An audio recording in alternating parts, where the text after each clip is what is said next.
Mr. President, for more than 35 years, Congress has failed to fix the immigration laws of America.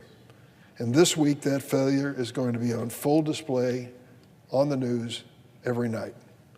That's because tomorrow, the COVID-19 emergency measure known as Title 42 comes to an end. This program was first created by President Trump during the earliest days of the coronavirus epidemic. And for the past 3 years, Title 42 has done nothing to address the challenges at our border. It has simply shut the border down and turned away families seeking refuge in America. Title 42 is not only inhumane, it is ineffective. By turning our back on asylum seekers and leaving federal and local officials unequipped to address this crisis, we have only created more chaos and misery at our border. At this moment, there are thousands of families who fled unimaginable horror and have nowhere else to go. And Title 42 certainly hasn't made our border more secure. It has only postponed the inevitable. Truthfully, there's only one group of people that has benefited from Title 42. I'm sorry to say that's transnational criminal organizations. How can that be? It's because for the past 3 years, Title 42 has shut down nearly any ability to seek asylum in America. That means asylum seekers have had no other option than to seek illegal pathways into the country. So they turn to smugglers, human traffickers, who charge them thousands of dollars to take them on dangerous journeys across the border. And what happens when these asylum seekers are caught and sent back to Mexico instead of being processed under our nation's immigration laws? The cycle repeats itself again and again and again. These smugglers can multiply their profits by taking asylum seekers across the border over and over again. According to the Department of Homeland Security, the illicit smuggling enterprise has become a multi-billion-dollar operation. And one reason this enterprise is raking in the profits is because lawmakers in Congress, right here in the Senate, have refused to reform our immigration law and instead have relied on executive actions like Title 42. Now, it's worth noting that the Biden administration is at this moment doing everything it can to create an orderly process at our southern border with the limited tools of our current immigration law. With the lifting of Title 42 in just a matter of hours, we will likely see a significant increase in migrants seeking asylum. It goes to show that Title 42 has failed to reduce the demand for those seeking entry into America. Really, that demand has been piling up for 3 years. So to help to manage this expected increase in border crossings, the Biden administration is deploying every resource at its disposal. They have increased capacity to process asylum seekers, expanded access to lawful pathways into U.S., and partnered with other countries, like Colombia and Guatemala, to create new processing centers away from the southern border. And while all these steps are important, there is no action by the president alone that can address the fundamental problem we face. Our outdated immigration system is collapsing under the weight of modern-day challenges, and the only way to change it is by enacting comprehensive immigration reform. If it seems like it's impossible, it's not.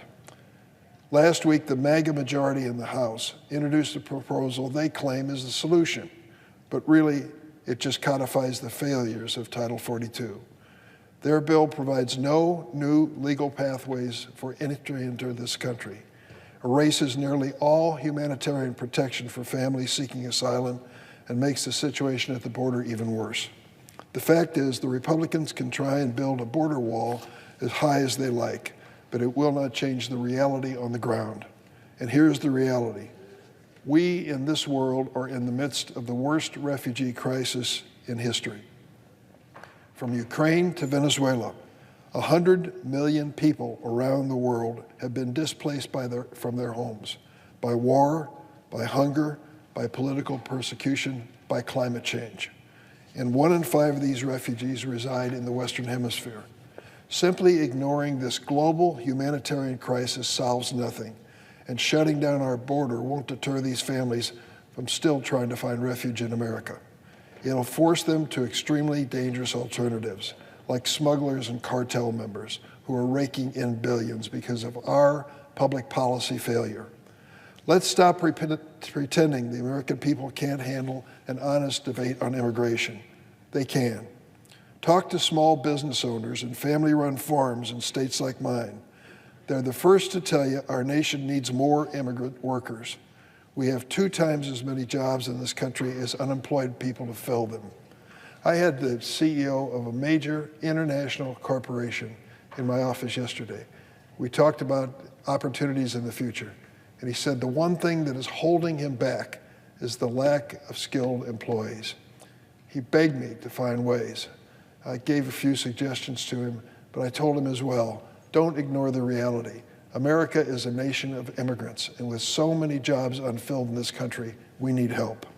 There are thousands of immigrants who are ready, capable, and willing to meet our workforce needs. What are we waiting for? Communities across America are struggling with worker shortages. It seems many in the other party are willing to entertain any solution except immigration in the land of immigrants.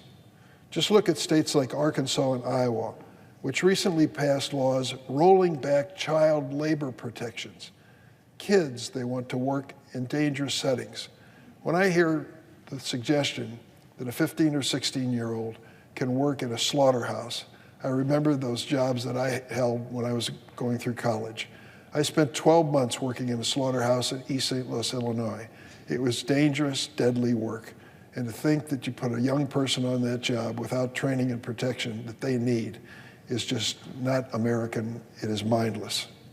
If you have any doubt that asylum seekers at our border are ready to fill the jobs that are available, let me tell you the story of Carlos. From Venezuela, a country with one of the most ruthless dictators in the world, and back in Venezuela, Carlos had a full-time job. But the political and economic crisis was so bad in his country, he couldn't put food on the table. His family was on the brink of starvation, and he feared for their safety from political violence. So last May, Carlos and his wife did what any parent would do. They picked up their 4-year-old daughter and their nursing infant, and they took off for the border. It was an incredible journey. 5 months, much of it on foot, to the Texas-Mexico border from Venezuela. It was a nightmare of violence, theft, and exploitation. I sat down with Carlos and his family when they got off the bus in Chicago, and he told me what they went through. He told me that at one point he thought they would die as they spent 9 consecutive nights in the Panamanian jungle. They were rescued by a local military force. All of their money, all of their cell phones had been stolen, but they pressed on to try to get to America. After filing a claim for asylum once they arrived, Carlos and his family were relocated to my city of Chicago. That's where I met them last September. When I spoke with Carlos, I asked him, what can I do for you? What can I do for your family? What do you need?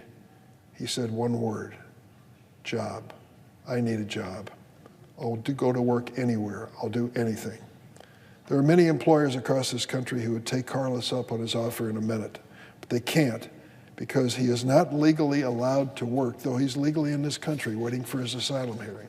He's not legally allowed to work for at least 6 months and maybe longer. How does that make any sense? Last week, the House Republicans finally introduced their response to our immigration hearings. The bill is more than 200 pages long. Not one word of it offers anything to employers in my state who need workers like Carlos. That is not a serious proposal. Yesterday, the mayor of Chicago, noting that some 8,000 immigrants had been sent to our city by the governor of Texas and the governor of Florida, begged for help and issued an executive order saying, do something to help me deal with this very serious problem. At the current moment, immigrants are sleeping on the floors of police stations in the city of Chicago. You want to know what a serious immigration proposal looks like? Well, 10 years ago, the Senate actually passed one. We had a group of 8 of us who worked for months to put together a bipartisan proposal. We brought it to the floor of the United States Senate, and it passed with an overwhelming majority. What happened to it in the Republican House? They refused to even consider it or debate it. Even Donald Trump's Secretary of Homeland Security admitted that that bipartisan bill would have made our border more secure. But the House Republicans refused to take it up, and still refuse to face the reality of what comprehensive immigration reform looks like. We still need that package today, one that addresses the needs of our economy, provides a path to citizenship for dreamers and immigrant farm workers, and lives up to our nation's legacy of providing safe harbor to refugees fleeing for their lives. I've been told repeatedly by my Senate Republican colleagues that they will not negotiate until the House sends us a bill. We've waited long enough. This week, I'm introducing a proposal that I hope we can all support and will start the debate. My bill would provide immediate assistance to border officials and authorities to help secure the border and efficiently process asylum seekers. It would provide support to the communities that welcome migrants in our country. Now, this bill is by no means a comprehensive package, but it's an opportunity to show the American people that we're not ignoring the reality, and we can support our frontline officials and the communities that need help. The American people are tired of partisan bickering and excuses over immigration. They want us to work together to secure our border, support our economy, and stand by the fundamental principles and values that have started this nation. I yield the floor.